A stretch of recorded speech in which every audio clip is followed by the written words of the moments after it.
Hola, doncs em dic Savannah Manzanares, aleshores vaig conèixer l'Eulàlia, vaig tenir la sort de conèixer l'Eulàlia a través d'uns veïns, perquè nosaltres havíem provat, aquesta casa és tant del meu ex com meva, no? La meva exparella, i havíem estat parlant amb diverses immobiliàries, però la veritat és que no havíem trobat ningú que ens encaixés, i aleshores al final l'única decisió va ser, anem a donar veus pels veïns, no? I aleshores vam tenir la sort que en aquest cas l'Eulàlia ens va contactar i hi va haver molt feeling des del primer moment.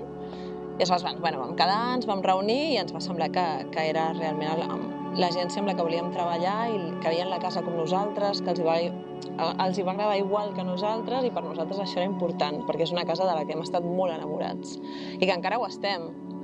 Aleshores vam decidir vendre aquesta casa una mica pel que ja s'entén, perquè la relació al final no va funcionar.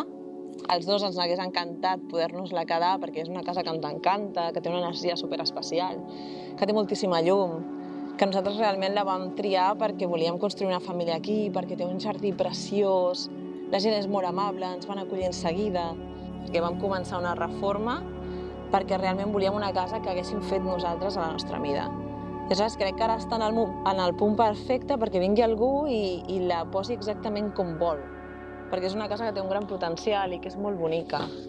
Aquesta casa era una casa d'una gent que la va fer als anys 50, la van vendre als fills perquè els pares havien mort i ells tenien uns records molt feliços d'aquesta casa. És més, la piscina la va fer un dels fills.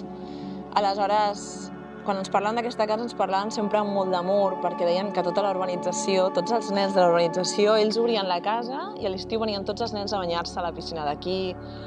Tothom els coneixia i que havien estat moments molt feliços per ells, no? Aquesta casa, per mi, és una casa que té moltíssimes possibilitats, perquè a més ho vam estar mirant amb un arquitecte i realment és una casa que, al ser els murs externs, els de càrrega, tu per dintre pots dissenyar-la com vulguis, pots tirar el que vulguis, és una mica el que hem fet, no? Nosaltres vam canviar algunes habitacions i vam crear una habitació de matrimoni molt gran, amb un vestidor, amb un lavabo privat.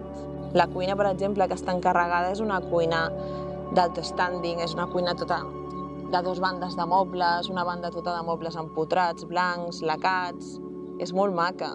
La zona és molt bona perquè el Priorat de Banyeres sempre havia estat considerat com una urbanització una mica d'alt standing, no? I té l'avantatge que totes les instal·lacions que hi ha van una mica en aquesta línia. La gent, per exemple, que hi ha és encantadora. Als futurs copropietaris els diria que a mi m'agradaria que comprés la casa algú que realment l'estimés tant com l'estimo jo.